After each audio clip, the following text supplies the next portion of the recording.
Principles, Life and Work by Ray Dalio. Picture this. You've built something extraordinary from absolutely nothing. You started in a cramped two-bedroom apartment, and through pure determination and brilliance, you've created one of the world's most successful companies. You're at the absolute peak. Everyone's calling you a genius, a visionary. Then, in one brutal moment, it all crumbles. You make one massive, catastrophic bet, and you're completely wrong, devastatingly, humiliatingly wrong. The market turns against you, and everything you've spent years building teeters on the edge of collapse. You lose so much money that you have to borrow $4,000 from your dad just to keep the lights on. You're forced to let go of the people who believed in you, the team who trusted you. You have failed, spectacularly. This isn't some made-up cautionary tale. This actually happened to Ray Dalio in 1982.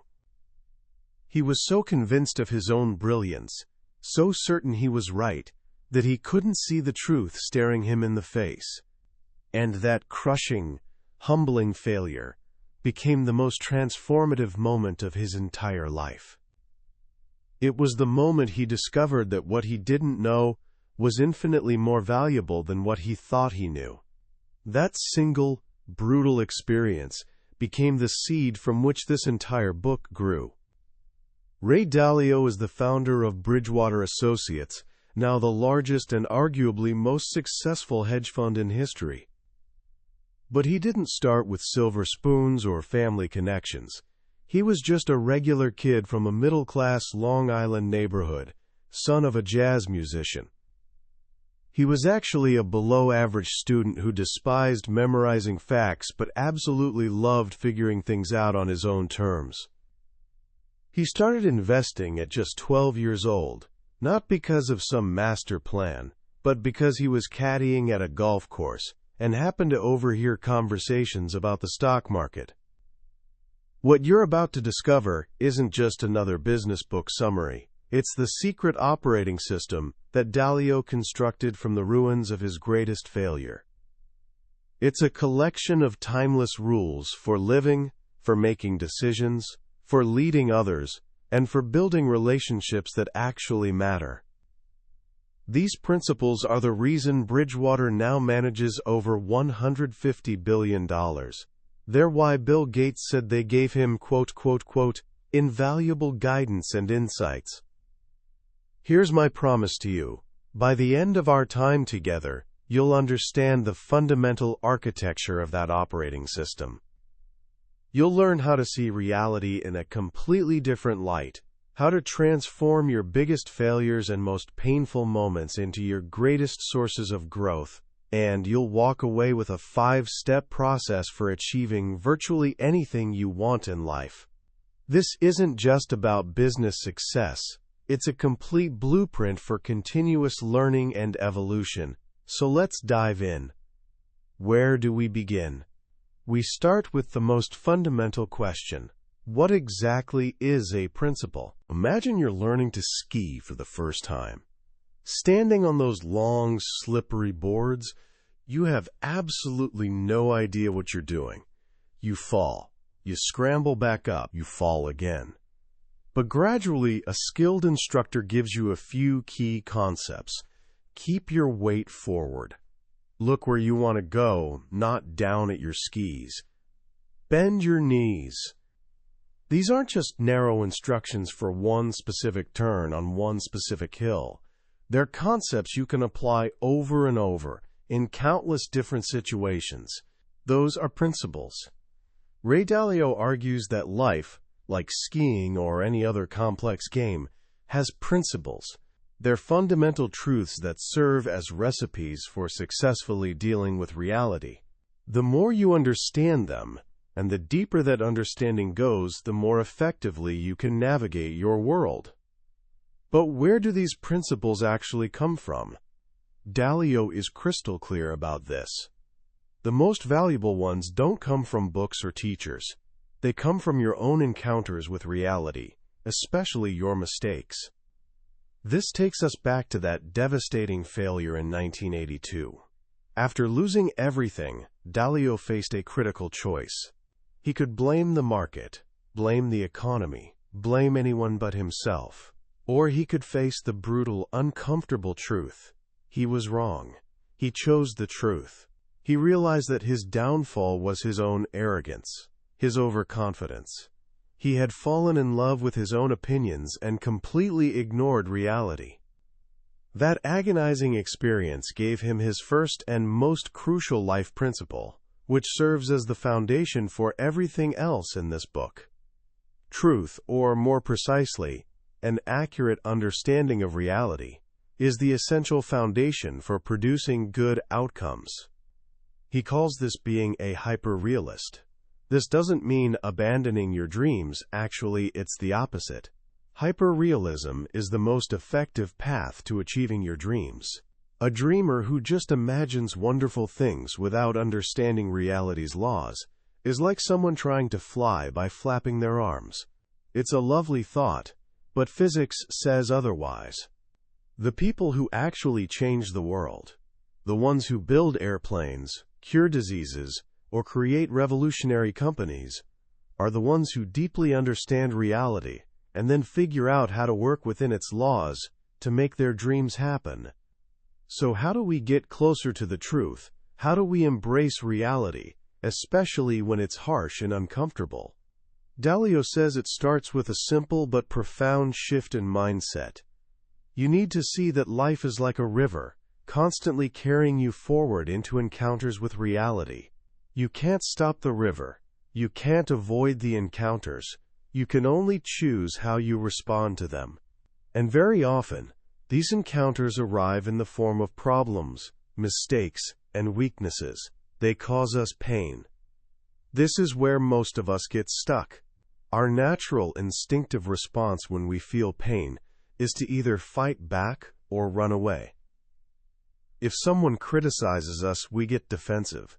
If we fail at something, we feel shame and try to hide it. We treat pain as something purely negative. But Dalio discovered something transformative in his own failure. He realized that pain is actually a signal. It's nature's messaging system, telling you that you're approaching a limit or that something's wrong. And if you can learn to respond to that signal differently, everything changes. If, instead of fighting or fleeing, you pause and reflect on that pain, you can extract a lesson. You can identify the root cause of the problem and learn a new principle that will prevent you from making the same mistake again. This led him to create what I consider the most powerful equation in the entire book. Pain plus reflection equals progress. Think about the implications of that. Your mistakes, your weaknesses, your most painful moments aren't just things to be endured or pushed through. They're your greatest opportunities to evolve. Every mistake is essentially a puzzle, and if you solve it, you get a gem, a principle that makes you stronger for the future. This idea is the engine of personal evolution. It's not just an inspiring theory, it's a practical process. Dalio observed that the most successful people he knew weren't the ones born with the most talent. They were the ones who excelled at this process of encountering reality, failing, reflecting on that failure, and improving. They understood that wrestling with their problems was the training that strengthened them.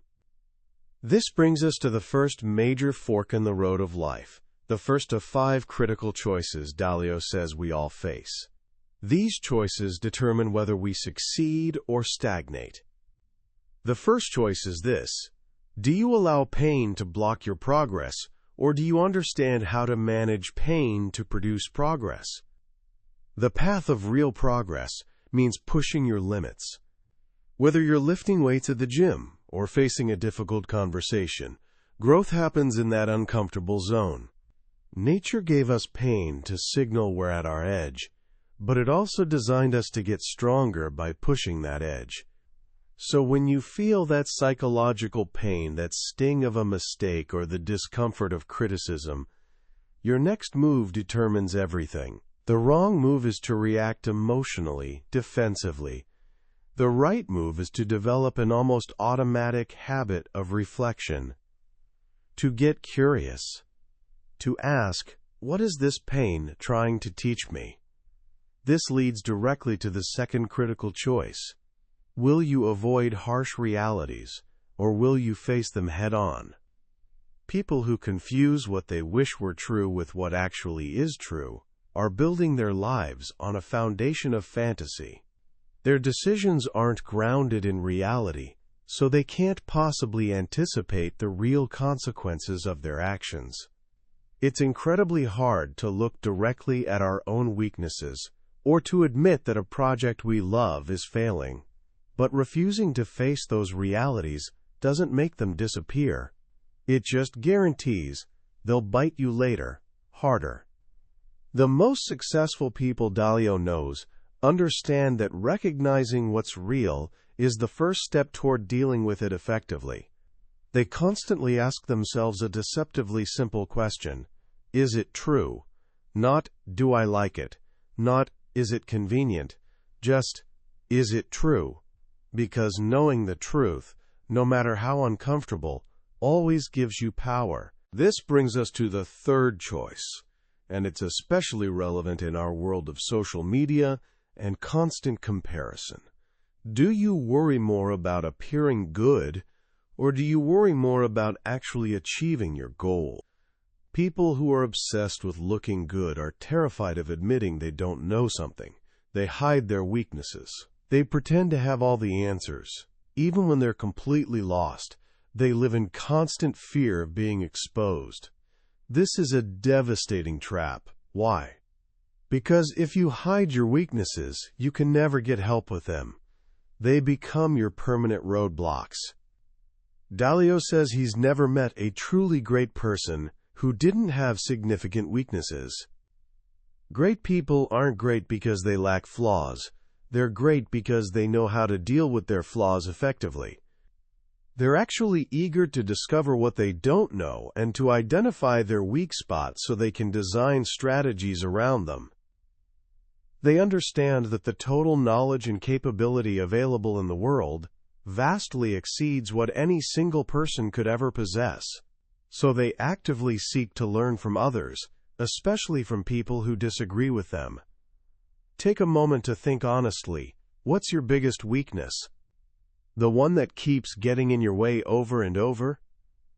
Writing it down, staring at it, and accepting it is the first step toward making sure it doesn't control your future.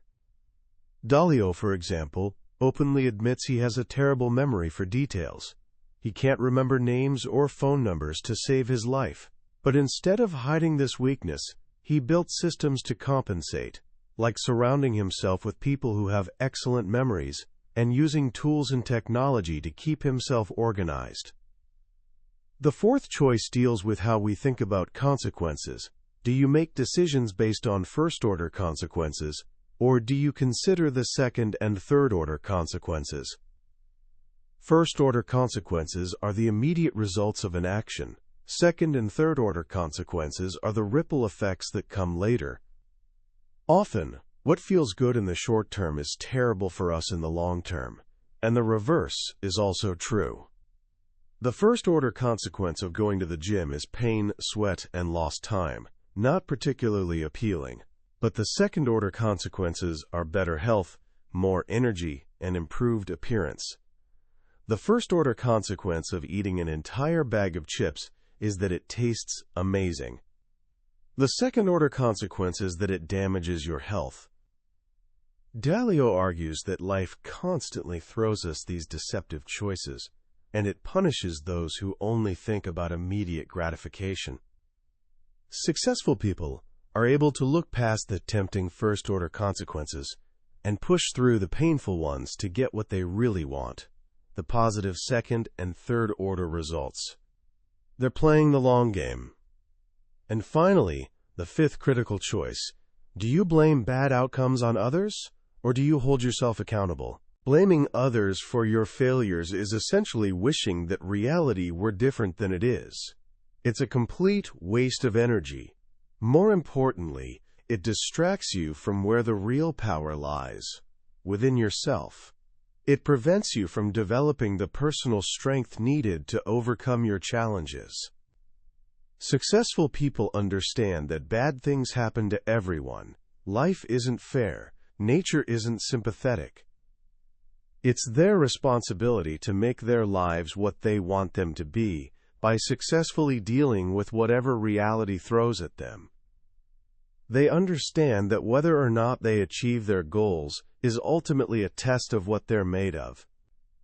So if you can make the right choices on these 5 fronts, if you can manage pain constructively, face reality squarely, prioritize goals over appearances, think long-term, and hold yourself accountable, Dalio believes you can achieve almost anything you want. He says this all comes down to one quality: character. Character is the ability to make yourself do the difficult things that produce the results you want. Now, this might sound inspiring in theory, but how do you actually do it? This is where Dalio introduces a powerful mental model. He says you need to start thinking of yourself as 2 different people. There's you, the doer, the one in the trenches, executing the daily tasks. And then there's you, the designer and manager, the one looking down from a higher level, creating the plan and overseeing the whole operation. Let's call them manager you and doer you. To be successful, manager you has to be completely objective about doer you. Imagine you're managing a basketball team, and your goal is to win a championship. Doer you is one of the players on that team. Now, let's say doer you is absolutely terrible at 3-point shots. Would it make any sense for manager you to put doer you in the game, to take the final, game-winning 3-pointer? Of course not. That would be absurd. You'd lose the game and fail to achieve your goal. As the manager you has to be brutally honest about doer you's weaknesses.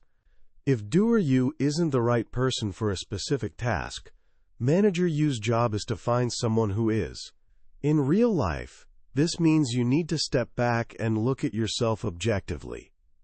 If you're terrible with details, you need to find a system or a person to help you with details. If you're not a creative thinker, you need to collaborate with people who are. The biggest mistake most people make, Dalio argues, is that they can't see themselves and others objectively. Their ego interferes. They get so attached to being the one who does everything that they can't make the logical choice to step aside when they're not the best person for the job. If manager you discovers that doer you is bad at something, manager you shouldn't be disappointed. Manager you should be thrilled. Why? Because you've just discovered crucial information that improves your chances of getting what you want. You've identified a weakness in your machine, and now you can fix it. This concept of the machine is central to Dalio's thinking. Your machine is the system you build to achieve your goals. It's made up of 2 parts: the design, the plan, the workflow, and the people, including you and anyone else helping you. Your goals determine what kind of machine you need to build. That machine produces outcomes. You then compare those outcomes to your goals. This is the feedback loop. If the outcomes don't match your goals, you know something's wrong with your machine, and you need to adjust either the design or the people. This continuous process of setting goals, building a machine, checking the outcomes, and then improving the machine is how you evolve and get what you want. This brings us to the heart of Dalio's practical advice, his 5-step process for getting what you want out of life. This is the recipe, the step-by-step guide that puts all these ideas into action. Step 1. Have clear goals. This sounds simple, but it's often the hardest part. You have to decide what you really want. Dalio says life is like a giant buffet with more delicious options than you could ever taste. You have to reject some good things to get the things you want more. You can have virtually anything you want, but you can't have everything you want. So you have to prioritize. And it's crucial here not to confuse goals with desires. A goal is something you truly want to achieve, like being physically fit. A desire is often a first-order temptation that can prevent you from reaching your goal, like the desire to eat unhealthy but delicious food. Goals are good. Desires that undermine your goals are bad. Also, and this is important, when you're setting your goals, don't worry yet about whether you think you can achieve them. Just decide what you want. The how comes later. Great expectations create great capabilities. If you only set goals you already know you can reach, you'll never stretch yourself and discover your true potential. Step 2. Identify and don't tolerate the problems that stand in your way. Once you have your goals, you'll start moving toward them. And on that path, you will inevitably encounter problems. These problems aren't just obstacles, they're opportunities screaming at you. Most problems are potential improvements in disguise. The key is to bring them to the surface. Most people don't like doing this. It's uncomfortable to look at harsh realities. It's easier to pretend the problem doesn't exist. But successful people know they have to do this. You have to be a precise and honest problem finder. Don't just say, people don't like me. Be specific, which people don't like me, and in what situations. The more precise you are, the easier it will be to solve. And once you identify a problem, you cannot tolerate it. Tolerating a problem is the same as not identifying it. It ensures you'll never move past it. Step 3. Accurately diagnose the problems to get at their root causes. This is where you become a detective. It's not enough to know you have a problem. You need to understand why. Most people make a huge mistake here. They jump straight from identifying a problem to trying to find a solution. They skip the diagnosis entirely. This is like a doctor prescribing medicine without figuring out what illness you have. It's a recipe for failure. You need to get to the root cause. Proximate causes are the superficial reasons for a problem. For example, I missed the train because I didn't check the schedule. That's a proximate cause. To find the root cause, you have to keep asking why. Why didn't I check the schedule? The answer might be, because I'm forgetful. That, forgetful, is a description of what you're like. That's a root cause. Diagnosing root causes requires you to look at yourself and others objectively. And this is often where ego becomes the biggest barrier to progress. It's painful to admit that the root cause of a problem might be one of your own weaknesses. But, as Dalio says, more than anything else, what differentiates people who live up to their potential from those who don't is their willingness to look at themselves and others objectively. This is where you have to embrace the pain of growth. Remember, pain plus reflection equals progress. Step 4. Design a plan that will get you around your problems. Once you have an accurate diagnosis, you can start designing a solution. This is like writing a movie script. You visualize who will do what and when to achieve the goal. You're creating a new path that navigates around the root cause you identified. If the root cause was that you're forgetful, your plan might involve setting automatic reminders on your phone, using checklists, or asking a more organized person to help you stay on track. You're changing your machine to produce a better outcome. It's important to write this plan down. Who needs to do what and by when? This transforms a vague idea into a concrete set of tasks. It's an iterative process.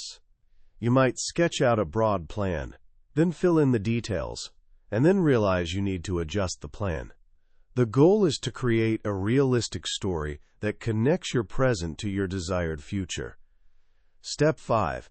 Implement these plans and push through to completion. This final step is about execution. A brilliant plan with no action goes nowhere. This requires self-discipline. It requires good work habits. You need a clear to-do list and the determination to do what needs to be done, even when you don't feel like it. This 5-step process isn't a straight line, it's a loop. As you execute your plan, you'll get new information. You might encounter new problems. This will lead you to refine your diagnosis, adjust your design, and even modify your goals. It's a continuous cycle of evolution. You set a goal, you fail, you learn, you improve. Then you set a higher goal, and the process repeats. This is how you get stronger and move toward what you want at an accelerating pace. So to summarize this powerful framework: 1. Have clear goals. 2. Identify problems that stand in your way. 3. Diagnose the root causes of those problems. 4. Design a plan to get around them. 5. Do what's in the plan to achieve your goals. Dalio stresses that you don't have to be excellent at all 5 of these steps yourself. Almost no one is. Some people are brilliant at setting big-picture goals, but terrible at executing the details. Others are fantastic at executing tasks, but lack vision. The key is knowing your own weaknesses. If you're bad at a certain step, you must find a way to compensate, either by learning, using tools, or, most powerfully, by collaborating with others who are strong where you're weak. This brings us to how these life principles translate into the world of work and management. The second half of Dalio's book focuses on his management principles, but as he explains, they're simply his life principles applied to running an organization. The core idea is exactly the same. An organization, just like an individual, is a machine designed to achieve a goal. And the 2 most important parts of that machine are its culture and its people. If you get those 2 things right, the organization can navigate any challenge. At Bridgewater, the culture is built on 2 pillars: radical truth and radical transparency. Radical truth means people say what they honestly believe. It's about creating an environment where the relentless pursuit of truth matters more than anyone's feelings. This means constant, open, and honest feedback. Criticism isn't seen as a personal attack. It's seen as an exploration of what's true and a tool for improvement. Radical transparency means giving people as much access as possible to what's really happening. At Bridgewater, almost all meetings are recorded and made available for anyone in the company to watch. Why? Because it builds trust, holds people accountable, and allows everyone to see the reasoning behind decisions for themselves. It eliminates the toxic office politics that thrive on secrets and backroom conversations. In this kind of culture, you can't talk about someone behind their back. Dalio has a simple rule: never say anything about a person you wouldn't say to them directly. If you do, he says you're a slimy weasel. This forces all issues out into the open, where they can be debated, analyzed, and resolved based on merit, not on hierarchy. This creates what he calls an idea meritocracy. In an idea meritocracy, the best ideas win, regardless of where they come from. It doesn't matter if the idea comes from a senior manager or a brand new intern. All ideas are stress-tested in the open. Of course, this doesn't mean all opinions are treated as equally valuable. Dalio introduces the concept of believability.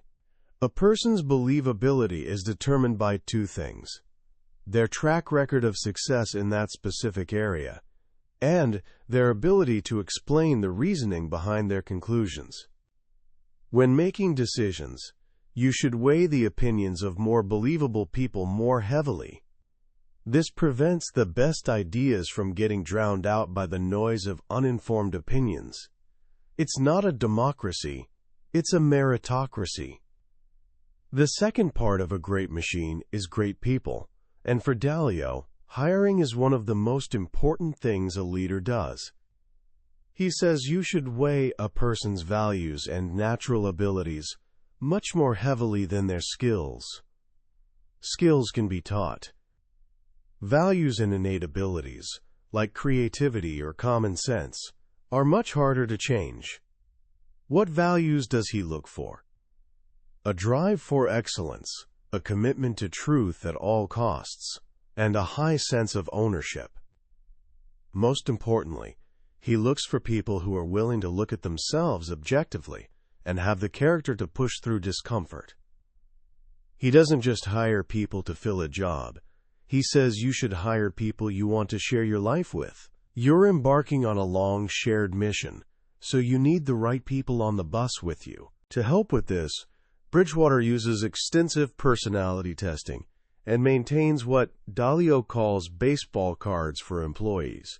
These cards show a person's stats, their strengths, their weaknesses, their values, their ways of thinking. This isn't done to label people, but to understand them. It helps ensure you're putting the right people in the right roles, where their strengths can shine and their weaknesses won't cause problems. Managing people in this system is like being a ski instructor. You have to be right there on the slopes with them, giving constant real-time feedback. You're not micromanaging by telling them exactly what to do. And you're not abandoning responsibility by leaving them completely alone. You're constantly in a dialogue, comparing outcomes to goals, and working together to improve the machine. When a problem occurs, you must have the discussion on two levels. First, the case at hand. What do we do about this specific problem right now? But more importantly, you must have the machine-level discussion. Why did the machine produce this bad outcome? Was the design flawed? Was the person in the role the wrong fit? This ensures you're not just fixing one-off problems. You're continuously improving the system so those problems don't happen again. This entire system, the five-step process, the idea meritocracy, the focus on radical truth and transparency, is designed to accomplish one thing: accelerate the pace of evolution. Whether for an individual or a company, the goal is to get on a steep upward trajectory of learning and improvement. The more mistakes you identify, diagnose, and learn from, the more feedback loops you complete, and the faster you evolve. Ultimately, Dalio's message is one of profound empowerment. He believes that the barriers to success aren't your innate abilities. You don't have to be the smartest or most talented person to get what you want. The biggest barrier is almost always your own ego, your reluctance to face your weaknesses and mistakes. If you can suspend that ego, if you can adopt a no-excuses approach to achieving your goals, if you can be open-minded, determined, and courageous, and if you can rely on the help of others who are strong where you're weak, then there's almost nothing you can't achieve. Life, he says, is a game. Your mission is to navigate your challenges to reach your goals, and in the process of playing that game, you'll become more and more skilled. So what do we take away from all of this? When you first encounter Ray Dalio's world and his principles, it can seem intense, even extreme. Radical truth? Radical transparency? Recording meetings? It sounds like a tough environment, and honestly, for many people it is. But I think focusing only on the intensity misses the profound and deeply humane message at the heart of this book. At its core, Principles isn't about building a hedge fund. It's about building a life. It's a guide to personal evolution. What Dalio has created is a systematic way to become a better version of yourself, day by day, mistake by mistake. The most powerful lesson, for me, is the reframing of pain and failure. We live in a culture that glorifies success and hides failure. We're taught from a young age that making mistakes is bad. Dalio completely flips this on its head. He teaches us to embrace our mistakes, to see them not as indictments of our character, but as gifts, as opportunities to learn and grow. That single idea, if you can truly internalize it, is genuinely life-changing. It gives you the freedom to try things, to be bold, and to not be paralyzed by the fear of being wrong. The second major takeaway is the power of humility. Here's a self-made billionaire, one of the most successful investors of all time, and his entire philosophy is built on the idea of knowing what you don't know. His process is designed to combat his own overconfidence.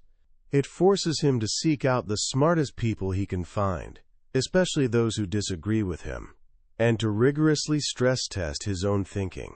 This is such a powerful lesson in a world that often rewards loud, confident opinions over thoughtful, humble inquiry. True confidence doesn't come from believing you have all the answers. It comes from knowing you have an excellent process for finding the best answers. So, how can you begin to apply these massive ideas to your own life right now?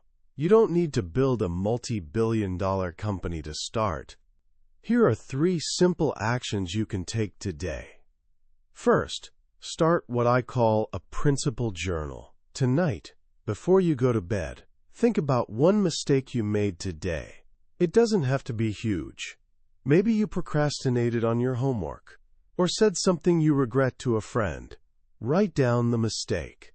Then, diagnose it. Ask why, a few times, to get to the root cause. Was it a lack of discipline? A fear of failure?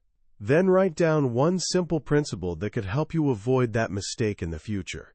For example, when I feel the urge to procrastinate, I will work for just 5 minutes. After that, I can stop if I want to. Do this every day, and within a year you'll have built your own personal set of principles based on your own encounters with reality. Second, practice asking the question, is it true? The next time you're facing a difficult situation or experiencing a strong emotion, just pause and ask yourself that. Am I really not good enough, or is that just a feeling? Is this person's criticism really an attack, or is there some truth in it that I can learn from? This simple question serves as an anchor that can pull you out of emotional reactivity and ground you in reality, which is always the most powerful place to be. Third, find one believable person in your life. This is someone who has a great track record in an area where you want to improve. It could be a teacher, a coach, a family member, or a friend. Go to them with one specific challenge you're facing and ask for their honest feedback. Don't just ask for their conclusion. Ask for their reasoning. Try to understand how they think. This is the first step toward building your own personal board of advisors and learning to deal with not knowing. That was the book summary of Principles, Life and Work by Ray Dalio. We've certainly covered the highlights today, but I'll be honest with you. A summary can only ever be the map. It can never be the journey itself. The real magic in a book like this happens in those quiet moments when you're reading, when a particular story or simple phrase hits you in a way you didn't expect. This summary is designed to help you decide if this book is worth your time and attention. If anything we've talked about today has sparked something in you, if it's resonated with some challenge you're facing, then I truly encourage you to grab a copy. Reading it isn't just about learning a new set of ideas. It's an experience that can genuinely change the operating system you use to navigate your life. A link to the book is in the description below. Also, if you found this journey valuable, please take a moment to hit that like button and subscribe to the channel. That way, you won't miss our next exploration into another life-changing book. There's so much wisdom out there, and I believe that by exploring it together, we can all keep growing. Thank you for listening. Let's keep moving forward.